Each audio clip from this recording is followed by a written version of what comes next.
Sanggar Cerita mempersembahkan Sabda Pandita Ratu.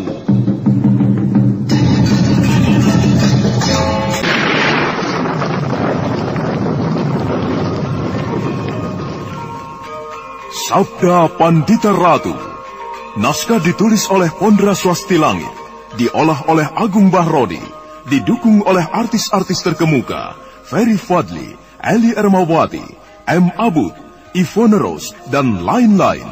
Teknik dan montase Ibing Arifin, dengan sutradara Dian Pertiwi. Sabda Pandita Ratu. Kali ini dalam episode ke-18 dengan judul Panembahan Dwipayana.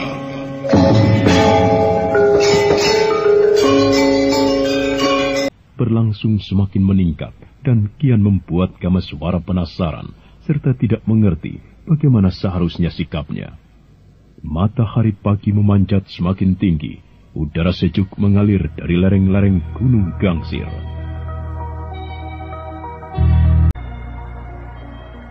Ceritakan anak mas, apa yang anak mas ketahui tentang kembang Wijaya Kusuma yang tumbuh di semenanjung Semulungan itu?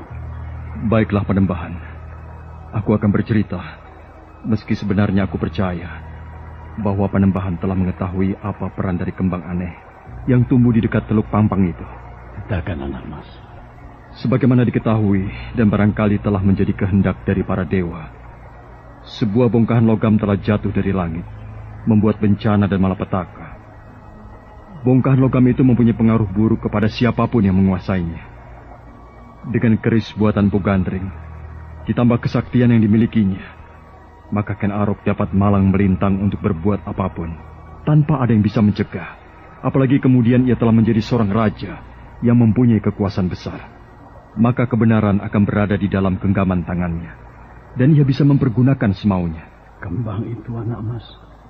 Nampaknya para dewa tidak akan membiarkan Ken Arok tanpa kendali Panembahan. Menurut Sang Wasi Bresima yang banyak mengetahui tentang dunia tata surya, kembang aneh yang tumbuh di tempat di mana bongkahan logam jahat itu dulu jatuh merupakan sebuah sarana untuk mengendalikan siapapun yang menguasai keris Mpu Gandring itu. Demikian Panembahan. Baiklah anak mas, aku ucapkan terima kasih. Dengan demikian, aku merasa semakin gamblang dalam melihat persoalan yang tentu akan disampaikan oleh anak mas Baginda Sri Rajasa Batara Sang Amurwa Bumi itu. Maafkan saya Panembahan. Bagaimana anak mas Kameswara? Apakah Panembahan akan memberi petunjuk kepada Ken Arok? Bagaimana caranya membebaskan diri dari bayang-bayang kutukan Mpu Gandring yang menghantuinya itu? Apakah yang bisa aku lakukan anak mas Kameswara?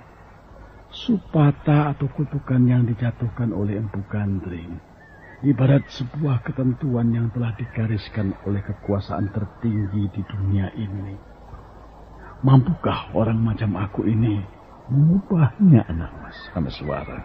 Panembahan, secara pribadi aku memang kurang begitu suka kepada Ken Arok. Akan tetapi membayangkan kutukan itu akan menimpa 7 orang lagi, yang tentunya akan menimpa pula anak keturunannya. Rasanya... Kita lihat saja kelak anak mas. Kita hanya bisa membicarakan, tidak lebih dari itu. Lalu, apakah kira-kira yang akan Panembahan bicarakan kepada Ken Arok? Aku akan mengatakan apa adanya anak mas, bahwa aku tidak bisa melakukan apa-apa. Baiklah, sekali lagi aku ucapkan terima kasih atas segala apa yang telah anak mas uraikan. Sekarang, marilah kita kembali. Kita tinggalkan tempat ini anak mas. Jantung Kameswara terasa akan retak ketika Panembahan Dwipayana mengajaknya kembali ke padepokan dan sama sekali tidak menyinggung persoalan yang dibawanya. Beberapa saat lamanya, Kameswara terlihat bimbang. Dan untunglah Panembahan itu membaca gejolak wajahnya itu.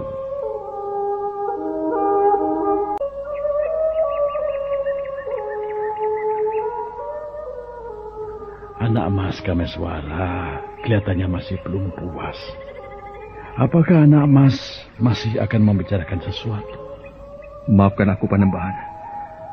Apakah aku diizinkan untuk membicarakan persoalanku sendiri? Mengapa harus tergesa-gesa, anak mas Kameswara? Bukankah masih ada waktu? Kegelisahan yang membuncah di dalam dadaku. Rasa-rasanya telah tidak ada waktu lagi untuk tidak membicarakannya, Panembahan. Panembahan tentu telah mengetahui persoalan yang sedang aku sandang. Panembahan, sebenarnya lah ketika aku menempuh perjalanan ke Padepokan ini, memang dilambari niat untuk memohon petunjuk kepada Sang Panembahan atas keruwetan yang sedang aku hadapi. Persoalan apa, anak mas? Sekali lagi, janganlah anak mas menganggap aku bisa mengetahui persoalan apa sebenarnya yang berada di dalam hati anak mas. Anakku, Panembahan, keselamatan anakku yang membuatku gelisah. Telah berhari-hari lamanya aku dilanda kegelisahan yang tiada terkira karena nasib Parameswara yang tidak ada kabar beritanya. Tinggal Panembahanlah yang menjadi harapan terakhir. Anak mas, bagaimana, Panembahan? Baru-baru ini aku mendengar sebuah cerita yang dibawa oleh para pedagang. Diperbincangkan di pasar-pasar tentang seorang bocah yang diburu-buru. Itukah yang anak mas maksud? Benar, Panembahan. Ada sedikit jawaban yang bisa aku berikan, anak mas. Tetapi aku ingin membicarakannya secara khusus dengan anak mas. Nanti setelah urusanku dengan Baginda Singasari itu selesai. Bagaimana? Apakah anak mas keberatan? Apalah hakku untuk keberatan, Panembahan. Tetapi aku melihat sorotan wajah anak mas nampak kecewa. Sebuah pertanyaan saja, Panembahan. Apakah anakku dalam keadaan selamat? Ataukah sudah mati dirancap oleh Uma Durga Parabandari, perempuan bermata tiga itu? Jangan cemaskan anakmu, anak mas. Hanya itu yang bisa aku jawab untuk sementara ini. Betapa lega hati Kameswara. Serentak dia menghela napas panjang, seakan ingin menghirup semua udara yang ada di dekat sendang itu.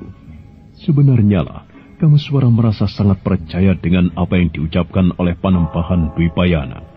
Jika Panembahan itu mengatakan merah, maka kenyataan yang sebenarnya tentu juga merah.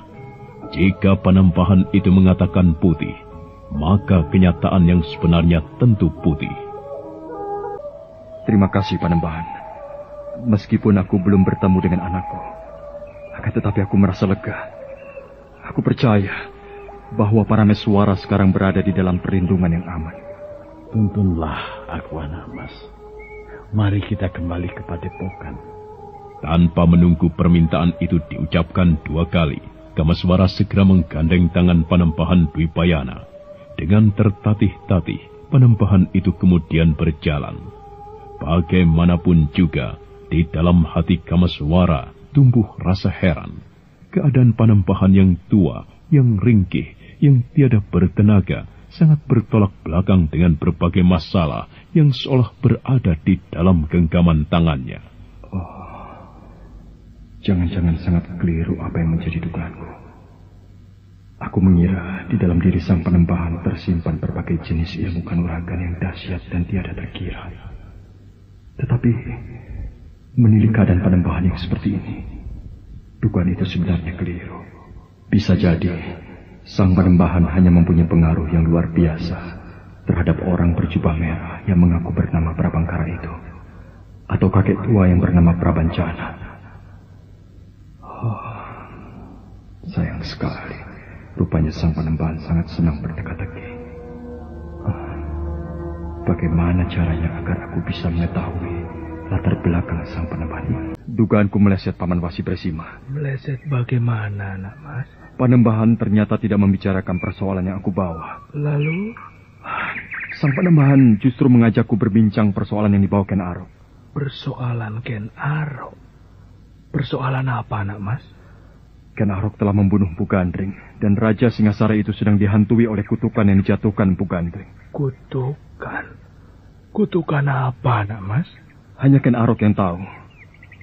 Ketika aku temukan tubuh Mpu Gandring dan Paman Anjampiani Kayuwangi pada saat itu, Mpu Gandring telah mati. Paman Anjampiani hanya sempat mengatakan bahwa yang melakukan adalah Ken Arok. Sang Panembahan tidak menceritakan. Samar-samar, Paman Wasi. Dan apakah yang samar-samar itu, anak mas? Bahwa Empu Gandring menjatuhkan kutukan. Ken Arok akan tewas pula oleh keris buatannya itu. Dan tidak hanya sampai di situ. Kematian Ken Arok masih akan disusul oleh kematian-kematian yang lain. Sebanyak 7 kali. Gambaran apakah yang Paman rasakan? Berbagai kemungkinan memang bisa terjadi, anak mas. Akan tetapi, karena Ken Arok sekarang telah menjadi seorang raja, maka apa yang akan terjadi itu, jika benar-benar terjadi, akan menyangkut orang banyak, anak mas. Maksud Paman? Maksudku sudah jelas, Kameswara. Jika terjadi pertumpahan darah di pusat pemerintahan Singasari, lalu bagaimana dengan Kawula? Tatapan matanya jatuh ke arah lembah di kejauhan. Dan tiba-tiba saja, angan-angannya melayang. Bayangan seorang perempuan yang amat cantik luar biasa menyeruak di dalam benaknya. Dan perempuan itu adalah Ken Dedes. Di luar sadarnya, Kameswara menggumamkan nama itu. Ken Dedes. Bagaimana, anak mas? Apakah itu berarti garis keturunan Ken Dedes akan saling berbunuh? Salah satu kemungkinan dari berbagai kemungkinan yang bisa saja terjadi, anak mas Kameswara. Jagat Dewa Batara. Jika hal itu yang akan terjadi, gejala-gejalanya sudah mulai nampak, anak mas Kameswara. Gejala yang mana, Paman? Baginda Singasari telah mengambil 2 orang istri. Istri pertama adalah Ken Dedes, janda dari Aku Tunggul Ametung. Dan istri kedua adalah Ken Umang.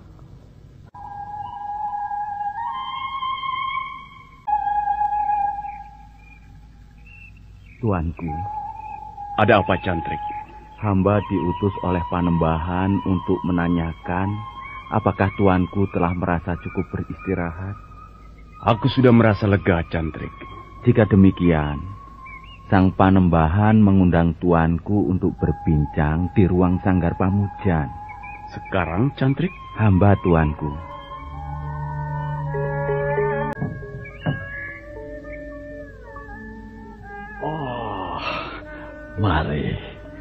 Mari anak mas Baginda.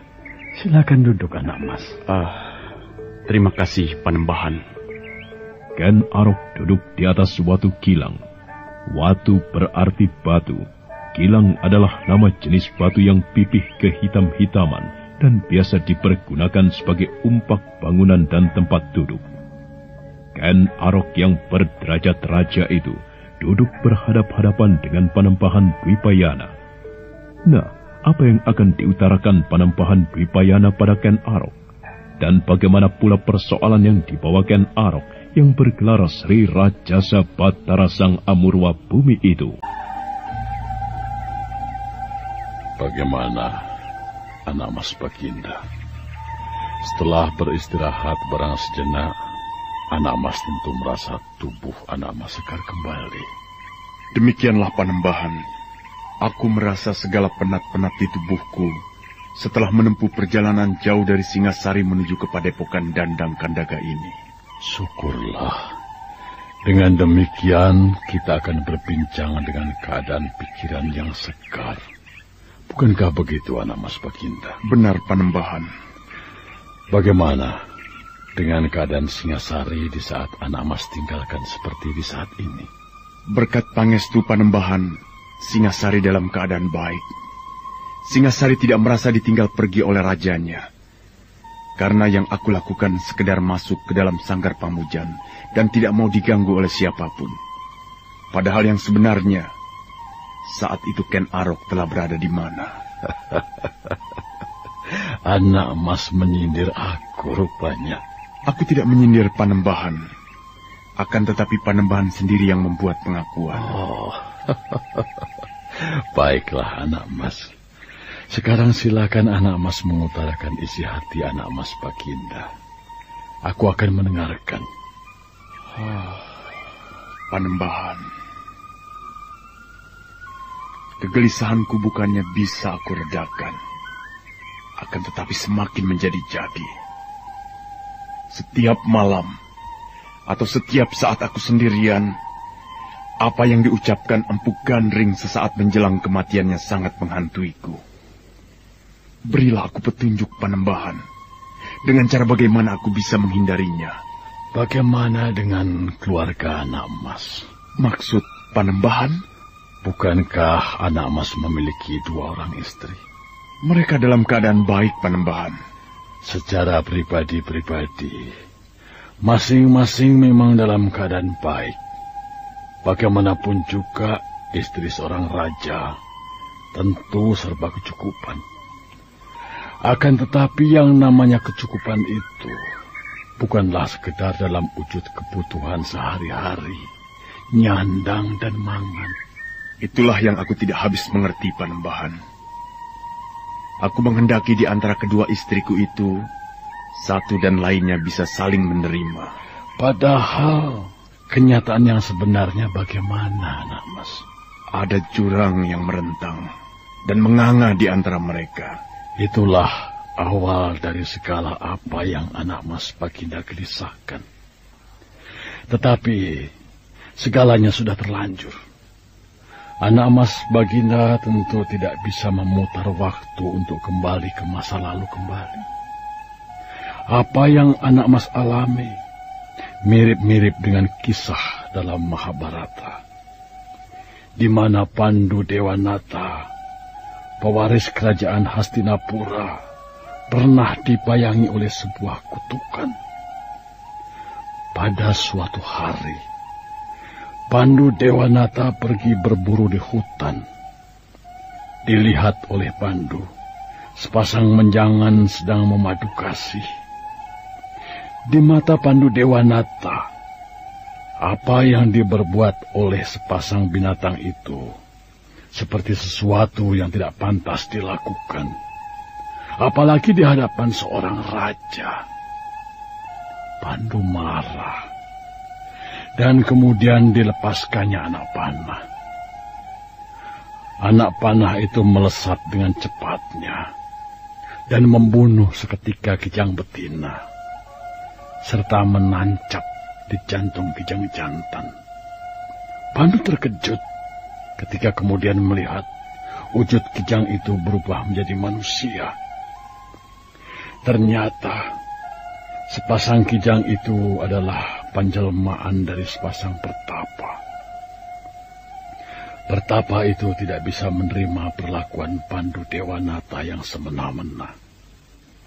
Ia jatuhkan kutukan. Pandu Dewanata akan menemui kematiannya di saat melakukan kewajibannya sebagai suami terhadap istrinya. Anak mas Baginda pernah mendengar kisah itu? Pernah, Panembahan. Anak mas melihat persamaan persoalan Pandu Dewanata dengan persoalan yang sedang anak mas hadapi. Oh, baiklah. Aku akan menyebut beberapa kemiripan yang dilakukan Pandu adalah membunuh sepasang pertapa yang tidak bersalah apa-apa terhadap Pandu.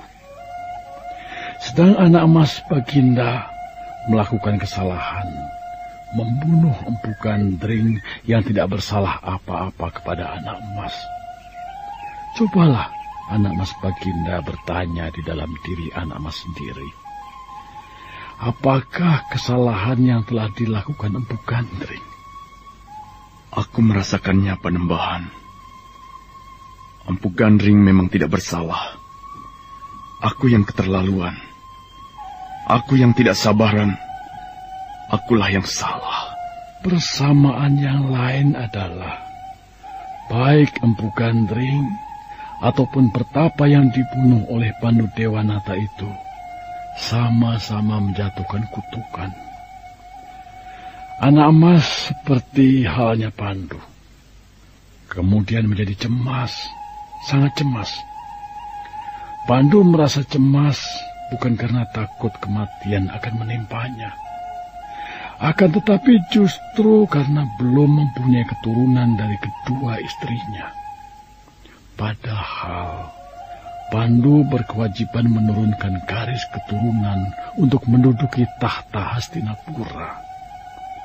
Akan tetapi berbeda dengan apa yang sedang Anak Mas cemaskan. Anak Mas gelisah justru membayangkan keris Empu Gandring itu akan merenggut 7 nyawa. Dan 7 nyawa diantaranya penyambung garis keturunan Anak Mas Baginda. Bukankah demikian apa yang Anak Mas cemaskan? Bukankah demikian Anak Mas Baginda? Benar, Panembahan. Anak Mas Baginda. Anak Mas datang untuk mengulangi permintaan yang pernah Anak Mas ajukan. Bagaimana dan usaha apa yang bisa Anak Mas lakukan agar terbebas dari bayangan kutukan itu? Petunjuk yang bisa aku berikan bukanlah dalam wujud rapal dan japa mantra, bukan dalam wujud yang aneh-aneh, kecuali satu. Anak Mas memohon ampun kepada Yang Batara Agung. Memohon dengan segenap hati Anak Mas, agar Yang Batara Agung membebaskan Anak Mas dari bayangan kutukan itu. Apakah bisa, Panembahan? Pertanyaan Anak Mas baru saja tadi seperti meragukan kekuasaan dan wewenang yang tiada terbatas yang dimiliki oleh Yang Batara Agung yang menggelar jagat ini. Kutukan Empu Gandring adalah sebuah pepesten yang dicatat oleh Batara atas kesalahan Anak Mas yang membunuh orang tidak bersalah. Akan tetapi, pepesten itu bukanlah sebuah harga mati yang tidak bisa ditawar-tawar lagi. Pepesten itu akan berubah jika Anak Mas sendiri berusaha sekuat tenaga untuk mengubahnya. Sesaat kemudian, Ken Arok memandang keluar sanggar ke arah sungai yang mengalirkan air bening beriak-riak. Di dalam lamunannya kemudian muncul bayangan Ken Umang yang di dalam rahimnya telah berkembang bakal bayi dari benih yang ditaburkannya. Kemudian muncul pula bayangan yang lain, Ken Dedes yang sedang menimang-nimang Anusapati, Pangeran Pati yang sebenarnya bukan anaknya, tetapi keturunan Tunggul Amatung.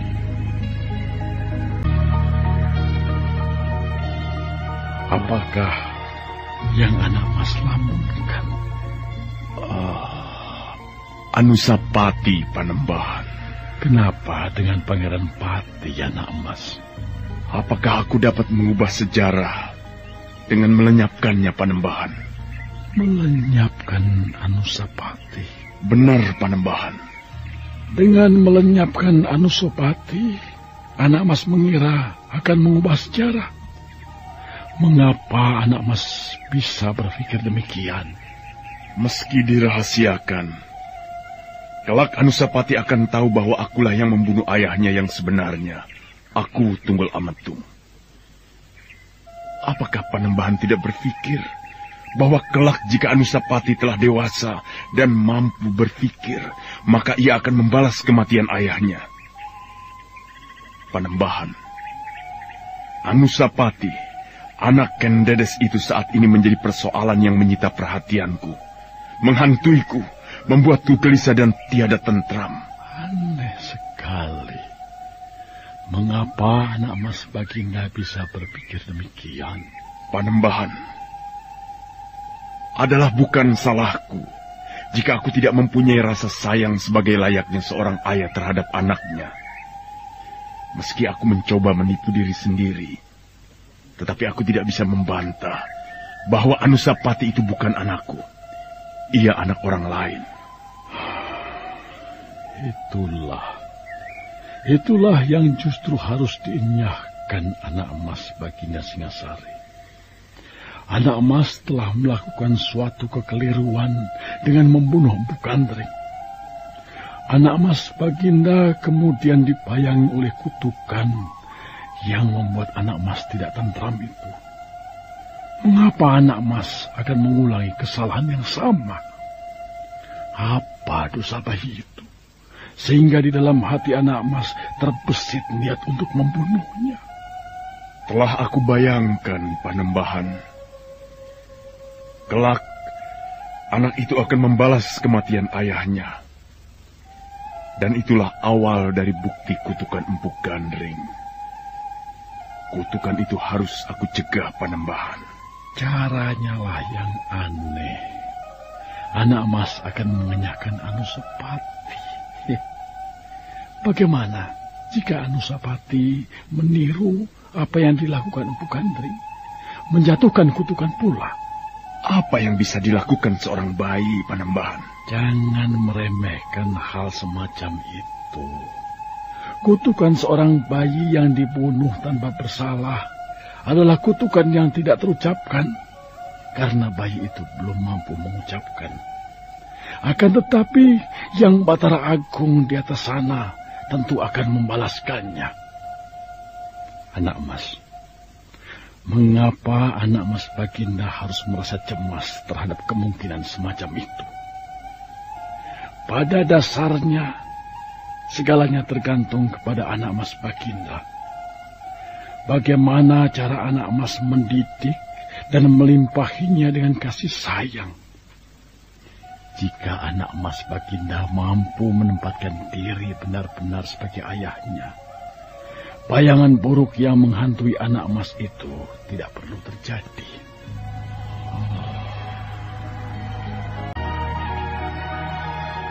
Ken Arok kemudian terdiam bisu. Panembahan Dwipayana mencoba menebak apakah kira-kira yang sedang dipikirkan pemuda yang sekarang menjadi orang terpenting di tanah Jawa itu. Jadi bagaimana kesimpulannya, Panembahan? Di samping anak Mas harus memohon ampun kepada Batara Agung, yang mungkin bisa anak Mas wujudkan dengan melakukan tapa berata atau hal lain. Tidak kalah pentingnya adalah anak Mas harus pandai-pandai mengendalikan keadaan. Anak Mas yang harus menguasai keadaan, bukan keadaan yang menguasai anak Mas Baginda. Baiklah, Panembahan. Segala petunjuk yang Sang Panembahan berikan kepadaku sudah cukup jelas. Meskipun aku merasakan belum tegas. Aku akan mencoba memenuhi petunjuk Panembahan. Terutama, aku harus menguasai keadaan, bukan keadaan yang menguasaiku. Masih banyak berbagai hal yang diperbincangkan oleh Panembahan Dwipayana dan Ken Arok, hingga sang waktu kemudian beranjak semakin siang. Matahari memanjat semakin tinggi, hingga cahayanya terang menyapu ke segala penjuru. Namun perbawa padepokan Dandang Gandaga itu serasa sedemikian besarnya, sehingga meski matahari padang kencar-kencar, tetapi udara yang mengalir tetap terasa sejuk.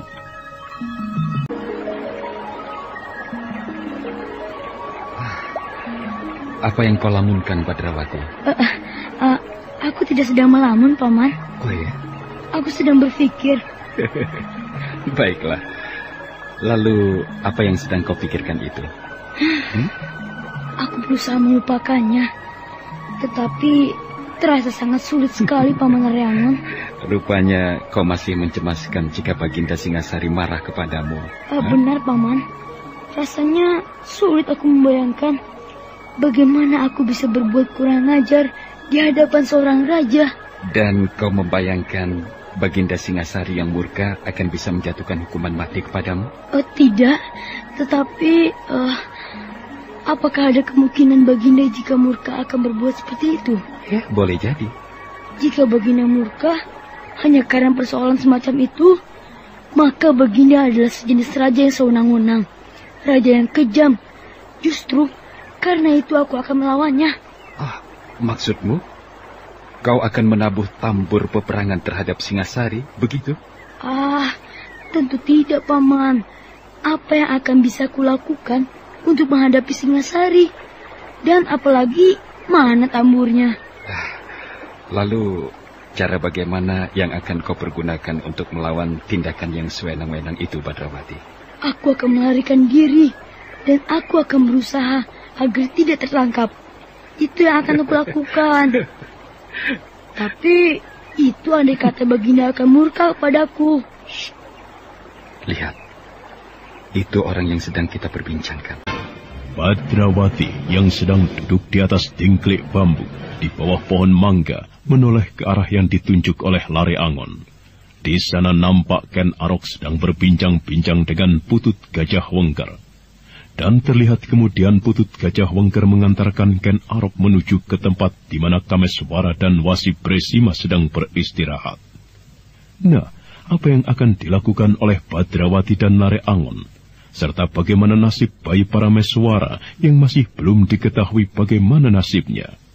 Saudara pendengar, untuk mengetahui jawabannya, ikutilah kelanjutan kisah ini dalam seri berikutnya. Sampai jumpa.